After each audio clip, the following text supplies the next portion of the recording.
Saúde. Vamos bater um papo, então, sobre essa história de terrorismo alimentar. Vem cá, participa comigo. Aqui no nosso estúdio eu recebo a nutricionista Daniela Alencar, o psicólogo Alexandre Brito e também a Sônia. Boa tarde, sejam bem-vindos. A Sônia vai contar pra gente como que é a relação dela com a comida. Diz aí, Sônia, obrigada pela sua presença também. Eu fiz bariátrica, tem 8 meses, faço a dieta, minha dieta fica ali em cima, o papel, né? Fica em cima ali, eu faço. Mas às vezes eu passo como um pouquinho de tudo. Mas é tranquilo. Você consegue se controlar, supondo, você fez um bolo delicioso, igual a gente viu ali na reportagem, ou então daqui a pouco vai ter também uma receita deliciosa de um feijão tropeiro aqui no Faro Espírito Santo, afinal de contas é sexta-feira, a gente vai ver com a Daniela se pode, mas você consegue se controlar na quantidade dos alimentos?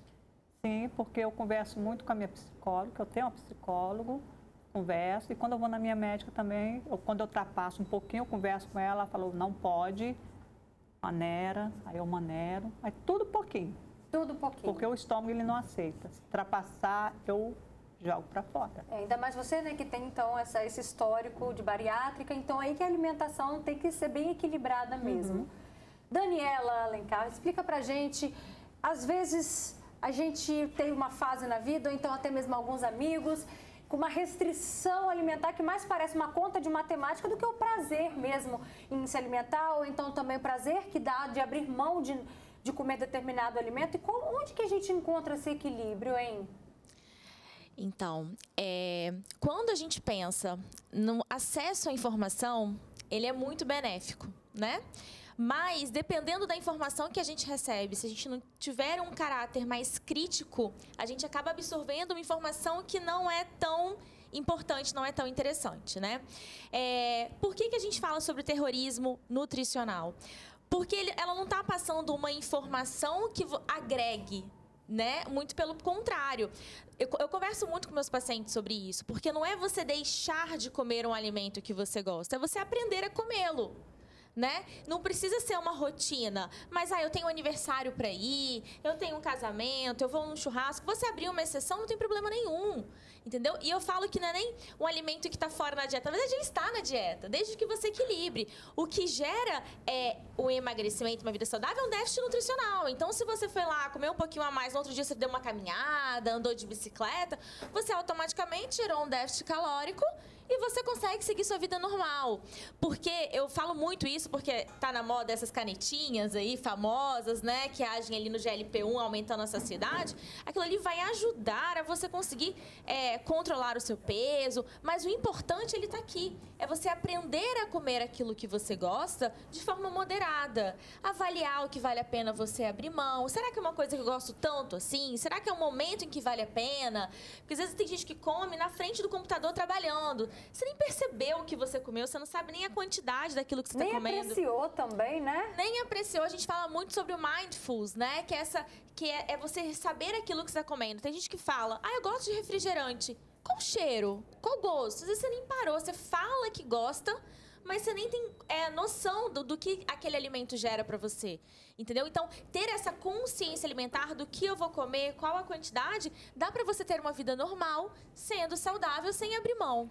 Alexandre, vamos lá. Consciência alimentar. Como que a gente pode exercitar isso?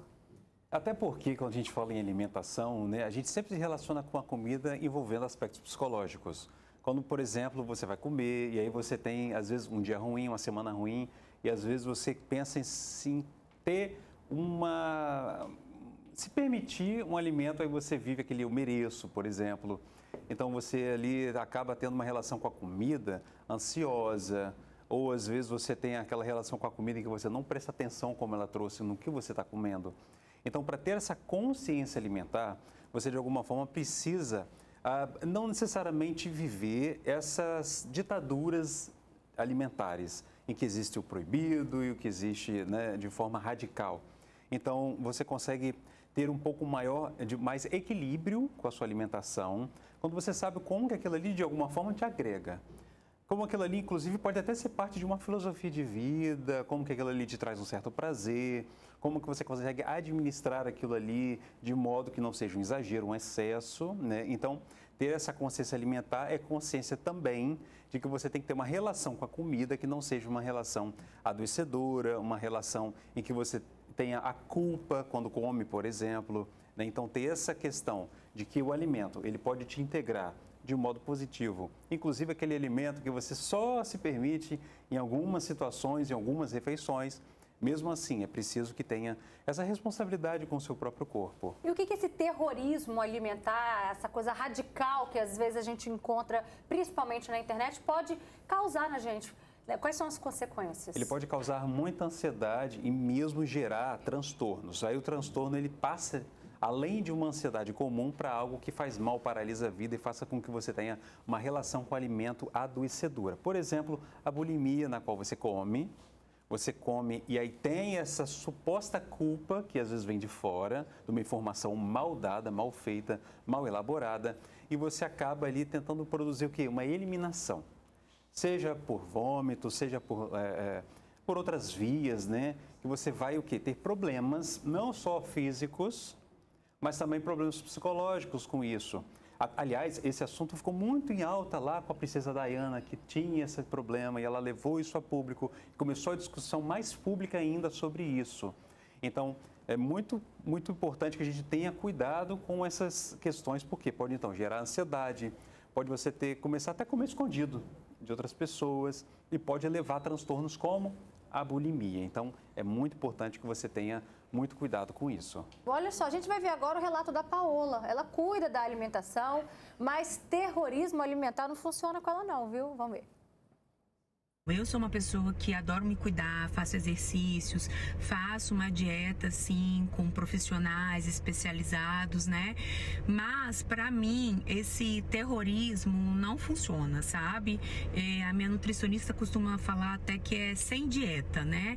Onde nós temos que aprender a fazer escolhas, sabe? Se num fim de semana você deu aquela exagerada, durante a semana você tenta manter a linha, porque para você também aprender a ter um bom relacionamento com a comida, né? Então eu acho que é isso, é você se cuidar e fazer as suas escolhas, sem esse terrorismo que alguns profissionais são a favor, né? Perfeito, Paola. Obrigada pela sua participação, viu? A gente vai ter também agora a participação da Yara Bragato. Ela se cuida e vai contar pra gente como é que ela faz para manter a alimentação balanceada e, ao mesmo tempo, aproveitar a vida, né, Yara? A gente merece, né? Com certeza, Roberta. Eu acho, assim, que o equilíbrio é tudo, né? A gente precisa equilibrar, ter uma boa alimentação durante a semana. Eu falo assim, que no final de semana a gente pode abrir mão, tomar uma cervejinha, comer um docinho, nada exagerado socialmente, mas que a gente possa desfrutar também dos prazeres que a alimentação proporciona, né? Aliás, porque todo mundo gosta de sentir o sabor das coisas, dos alimentos. É muito gostoso. E realmente o açúcar é muito gostoso. O problema do açúcar é o exagero, é o excesso, né? Yara, como é que você lida com a vontade? Como é que você lida, Yara, com a vontade, por exemplo? Durante a semana, tô com vontade de comer um bolo. Como é que você faz? Você passa por cima? Não, eu como. Ah? Eu como. É o que eu tô falando, é um equilíbrio, né? Vem a culpa depois, Yara, quando você come durante a semana? Vem um pouquinho vem sim. Mas assim, se você souber dosar, você vai comer um pouquinho e não vai repetir nos próximos dias, né? Ou você vai reduzir um carboidrato na janta, você não vai comer um macarrão na janta, dá preferência a uma saladinha.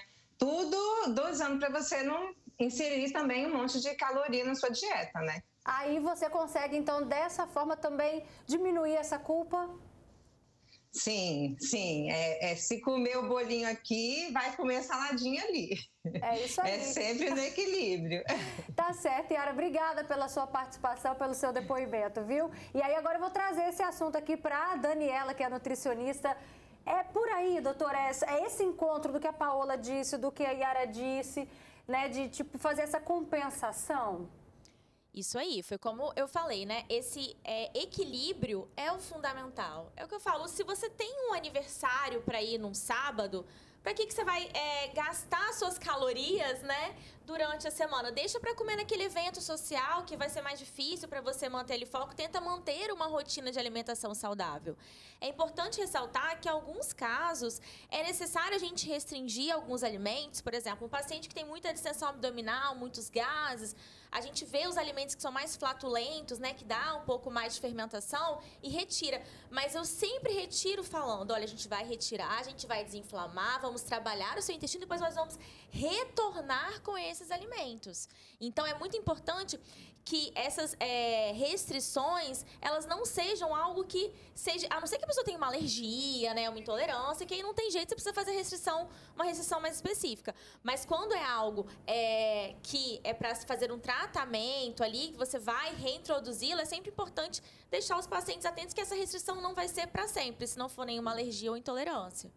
Dona Sônia, nessa sua vida, desde então, da bariátrica, como é que você lida com essas vontades? Quando vem ali durante a semana um bolo bonito na sua mesa, você segura ou deixa para o final de semana? Como é que você faz? Eu como, porém você come? pouquinho. Pouquinho? Pouquinho. Vem culpa depois? Não. Não? De mim, não.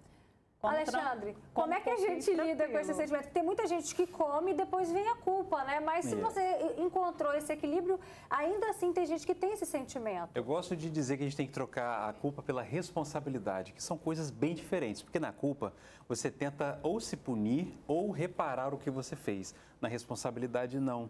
Você tem sempre uma relação mais responsável, sempre pensando antes, sempre buscando um equilíbrio, sempre tentando, às vezes, fazer uma compensação. Então, a culpa pode levar ao que a gente falou antes, né? De você comer, vem a culpa e você tenta algo por causa daquilo que você comeu e isso te faz mal. Mas é você comer sem culpa, mas com responsabilidade. Então, você conseguir ter o mínimo de respeito com você mesmo, o mínimo de dignidade, não se privando de modo radical, porque isso também faz com que a gente se prive, às vezes, do principal, que é o quê? Ter prazer na vida. Perfeito. Poder fazer as coisas com mais satisfação. E se a gente tem prazer, sexta-feira, pode, doutora? Pode, tá liberada. Tá liberada, é isso aí. Então a gente segue nesse clima. Obrigada, gente, pela participação de vocês. Obrigada.